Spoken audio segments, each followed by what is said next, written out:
Yo, what's going on, guys? Today I'm going to be going over the NBA slate on DraftKings for Tuesday, October the 16th.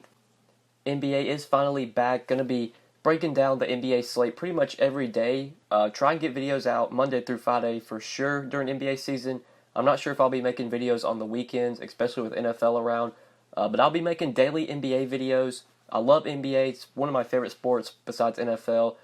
Baseball is not my favorite sport, I would say. I love NBA though. Love to make these videos daily. NBA is by far my most profitable sport. It's just one of those sports where if you pay attention to news, if you know what you're doing, you can be a profitable NBA player. I'm going to try my best to just give out as much information as I can for you guys. Obviously, give out as much information, analysis on these breakdowns. I'm going to try and do more like breakdowns rather than just giving out picks for these videos. I'm still going to give out my 5 plays, 5 guys that I really like, but I'm going to try and do like position by position analysis this year. Really break down the slate, talk about my favorite plays, then just give out 5 guys and just that be it. We'll go through each position. We'll talk about this 2-game slate. Another thing I want to talk about is this Google sheet that Lofty made on Twitter. If you don't know who Lofty is, I recommend you follow him.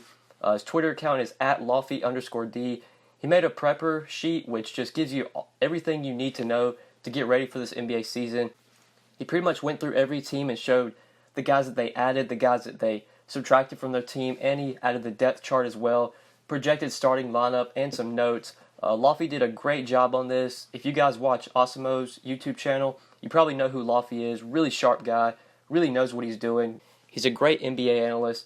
Should definitely be following Lofty. We will talk about this sheet, especially for this 2-game slate. We'll talk about each team, who they added, who they subtracted, look at the depth chart as well. And obviously I'll go through the slate and talk about some of my favorite plays. It's definitely a slate where there's going to be potentially a lot of value with Russell Westbrook questionable and possibly unable to play. That could open up a lot of value from the Thunder. We'll talk about that. We did get some news that Markelle Fultz is going to be starting for the Sixers. At least he's going to start the first half. And then J.J. Redick, I believe, is going to start the second half. So that could potentially open up some value. Draymond Green going to be on a minutes restriction, so that could open up value from the Warriors as well. We obviously know the Warriors don't have DeMarcus Cousins fully healthy yet, so that could open up value. It's going to be a fun 2-game slate. I'm ready for NBA season. I'm going to be MMEing, playing 150 lineups pretty much every slate. It's going to be fun. This will be my first year MMEing for NBA. I practiced doing MME during baseball season. I've been doing it a little bit for NFL. Ready to try it out for NBA as well. But let's go ahead and take a look at point guard and just talk about this slate in general. So obviously, Russell Westbrook, pretty much is what going to define this slate. If Westbrook plays, I don't know if I'll be playing him at 10,200, especially coming back from injury. Honestly, I don't expect him to play, so I think we're going to have a lot of value at point guard, especially with Dennis Schroeder. Dennis Schroeder is probably going to be one of the best values, just point per dollar, 6,300. He should be starting for the Thunder. If we look at their depth chart, go to Oklahoma City, we obviously know Russell Westbrook would be the starting point guard if he was able to play. If he's not able to play, that's going to put Schroeder into the starting point guard spot, and that's going to give Raymond Felton a few more minutes as the backup point guard. Shooting guard is where the Thunder are really thin. We know Roberson is still not healthy. Ferguson's not going to play as well. Diallo, a rookie that the Thunder picked up, he could potentially be a great value, and he could start at shooting guard for the Thunder.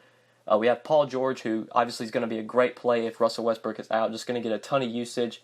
You got Patrick Patterson at power forward, who is expected to start there. And then you have Steven Adams, who I think is just an underrated player overall, a great fantasy option. He could potentially be a really good play here. They did add Nerlens Noel. That is one of the key additions for the Thunder, picking up Dennis Schroeder and Nerlens Noel. And then obviously they subtracted Carmelo Anthony. But starting off, I think Dennis Schroeder, if Russell Westbrook's out, he's going to be one of the best overall plays on this slate at point guard. He's just going to get a ton of minutes, going to get the usage. Just a great point per dollar play at 6,300, not priced correctly if Russell Westbrook misses. Honestly, I'm going into it saying Westbrook misses. If Westbrook plays, then I'm just going to really have to just sort of redo my analysis and sort of look at things totally differently. But I don't expect Westbrook to play, so I really like Schroeder. I like Kyrie Irving as well. Kyrie is 7,600, and I think he's a really good option too. This is a good matchup for Kyrie facing the Sixers. I'd imagine Ben Simmons probably doesn't guard Kyrie. I wouldn't think he would. I'd probably say that Ben Simmons is going to guard Gordon Hayward, but I don't really know. I'd expect Kyrie to most likely be guarded by Fultz. That's a matchup that Kyrie can win.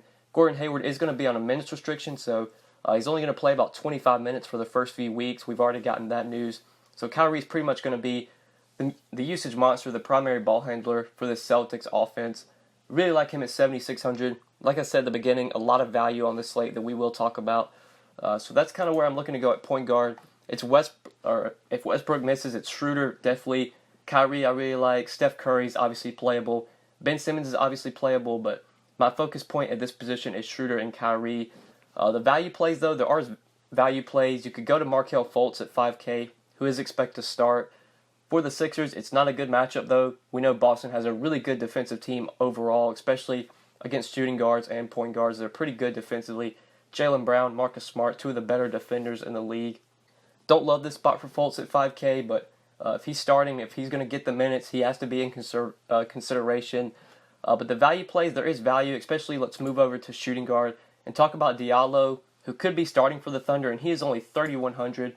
I didn't pay much attention to the preseason, but word is that Diallo looked really good in the preseason, played really well, just as you can see here with the notes. Had 19 points, 5 rebounds, 4 assists, and a steal. Played 39 minutes in Tuesday's preseason victory over the Bucks. So Diallo looked good in the preseason. He should get plenty of minutes here with Roberson not playing, with Ferguson not playing. Good chance he starts for the Thunder at the 2. Obviously, Paul George and Dennis Schroeder are going to get a lot of usage. Just going to have the ball in their hands a lot if Westbrook misses. But Diallo should get some opportunity as well, and he's pretty much the minimum price. He's only 3,100. Great value play on this slate. Definitely like him as shooting guard if you're trying to go cheap here. And that's kind of my main focus point at shooting guard. I'm really focused on this Thunder team because if Westbrook misses, there's just going to be so much value from this Thunder team. When we get to power forward and center, we'll talk about the Warriors, who have a lot of value, like with their bigs, with Draymond Green limited, with him likely on a minutes restriction, with DeMarcus Cousins not able to play just yet. There's going to be value potentially from the Warriors, from their bigs.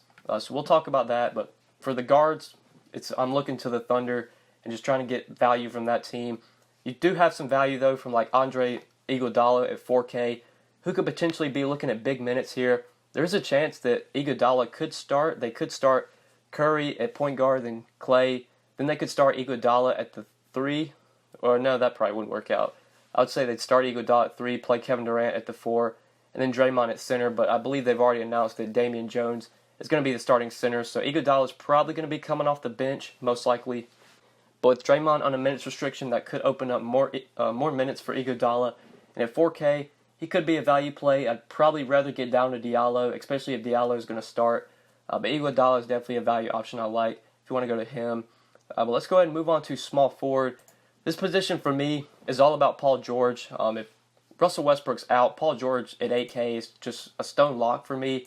He's just going to get so much usage, just going to pretty much carry this offense. This offense is definitely a lot different now with Dennis Schroeder on this team, with Schroeder going to have the ball in his hands plenty. I know we saw last year when Westbrook was out, Paul George, 50, 60 DraftKings points seemed like every game. I don't expect him to do that again, especially with Schroeder now on this team, but Paul George is going to get plenty of opportunity, going to get plenty of usage, and at 8K, he's too cheap if Westbrook misses. Just a clear play for me, him and Schroeder. Just really like that Thunder value that you get, point per dollar value on these guys. Just they're great plays in my opinion. You can obviously go to KD if you want to. I'd rather play PG for 1,000 less. If Westbrook misses, if Westbrook somehow plays, then Kevin Durant's probably a better play than Paul George for just 1,000 more. Draymond Green, don't have a ton of interest in against the Thunder, especially on a minutes restriction. Probably going to shy away from him. Al Horford, you could look to at 6,100 if you want to play him at power forward. I don't mind him, but these are sort of secondary plays for me. Guys like Horford, Tatum, Sarge, Covington, I'm probably not going to be like jamming these guys in. I feel like this is definitely going to be a stars and scrubs kind of slate, or just kind of roster construction build. So these mid-range plays are probably going to be, I'm probably going to be avoiding just in general. I'm just going to be trying to find all these values with the Warriors now. We'll talk about their bigs. Jordan Bell could be looking at minutes. We already know that Damian Jones is going to start. I believe he's at center, and he's the stone minimum 3K. I don't know how many minutes Damian Jones is going to play, but Steve Kerr already said that he's going to serve as the Warriors starting center. Now, will he have sort of the JaVale McGee role where he just starts and plays like 12 minutes? That could potentially be his role. and we see Jordan Bell really get a lot of good minutes off the bench. It could be like that, or it could be that Jones starts and he plays 20, 25 minutes and is great value at 3K. So he's definitely an option for me. Jordan Bell's obviously an option for me. I don't really want to go to Looney. I think I'd go with Bell or Jones. Jones is probably the overall better play since he's starting and since he's the stone minimum. But it's power forward, you got Bell there at 4,100, who you can consider. Then at center, I want Embiid, so it's pretty easy to fit him in, A800. Embiid, when it comes to ceiling, this guy's just one of the best overall plays for fantasy. Just has such a high ceiling. He can just go out there and dominate. He's just a beast, grabs rebounds, scores the ball, has that 50, 60 point upside, can even drop 70 DraftKings points at times. Embiid's just a GOAT. He should be able to dominate against Al Horford. Horford's a good defender, but he's not the best rebounder, so Embiid should be able to dominate on the glass, and I just really like him here at 8,800. These are my 5 plays, so these are 5 guys I expect to have a lot of exposure to, especially if Westbrook's out. It should be easy to fit guys, like Paul George, Embiid, Kyrie. You could pretty much play all these guys in a lineup if the value holds that, like I think it will. At center, we mentioned Damian Jones at 3K, who you could look to. I do like Steven Adams at 5,800. Adams is just an underrated player overall. He's great for fantasy, very consistent. He's always underpriced, it seems like, for DFS. He's probably one of my favorite center plays. If you're not going to play Embiid, or if you want to play Adams in your utility spot, you could do that. But I think that is sort of my overall view on this slate. We will quickly look at since we went over Oklahoma City and their additions and subtractions, we'll go over the other teams on this slate. We'll start off with Boston. Not really much change from this team. They added Robert Williams, a rookie.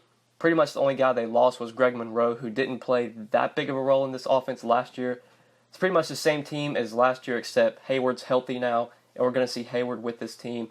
It's just a really good, talented team, really good defensive team. Not much needs to be said about Boston. Moving on to Golden State. Obviously, this is going to look like the same team from last year since Cousins is not able to play.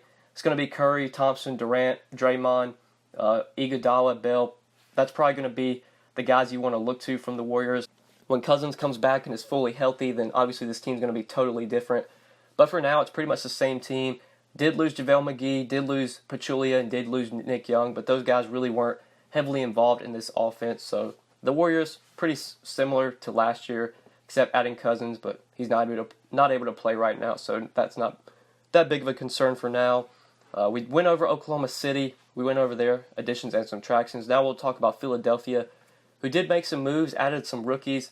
Zaire Smith, added Landry Shamet. I don't even know if that's how you say his name. Did get Wilson Chandler from Denver, but he is not able to play right now. He is not healthy. And they did add Mike Muscala as well, but I don't believe he's healthy either. I'm not sure if he's able to play for this one. At least their starting lineup is going to be pretty similar to last year. It's going to be probably Simmons, Fultz, Covington, Sarge, and Embiid. Then you're going to have McConnell coming off the bench, Redick coming off the bench. Wilson Chandler will be coming off the bench later on, but not for this game. He's not able to play. Amir Johnson's going to get some center role or some backup center minutes. Same with Muscala if he's able to go.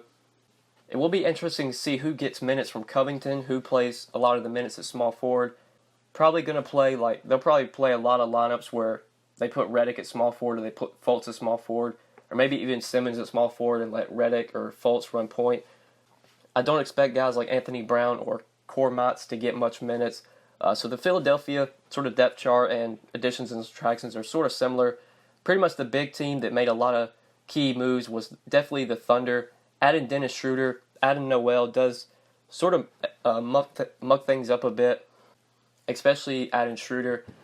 Does change a lot if Westbrook's unable to go for this game. Schroeder is going to be a really good option.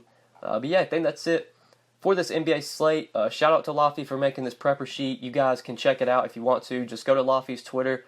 He does have a link to this sheet. You just click on the link and it'll take you straight here. You can look through all of this. It's a great job. Lofty did a great job on this. All credit goes to him for making this. But hopefully you guys did enjoy the video, and hopefully this video did help you. If you enjoyed, just make sure you drop a like. I'm going to be making NBA videos every day for the NBA season. So I want you guys to be here. I want you to subscribe to the channel and just continue to show love. You guys have been doing it all year, especially during NFL. The amount of subscribers I've gained lately is just insane. The amount of views I'm getting, the likes. I really do appreciate it, guys. But yeah, hopefully you did enjoy the video. Good luck on this NBA slate. Going to be making NBA videos daily. Should have my NBA video for Wednesday out sometime on Tuesday, late Tuesday night. Might even get it out earlier than that. just ready to be back on the NBA grind. It's definitely going to be a fun year, guys. But yeah, good luck, guys, and we will see you back again on Wednesday. Peace.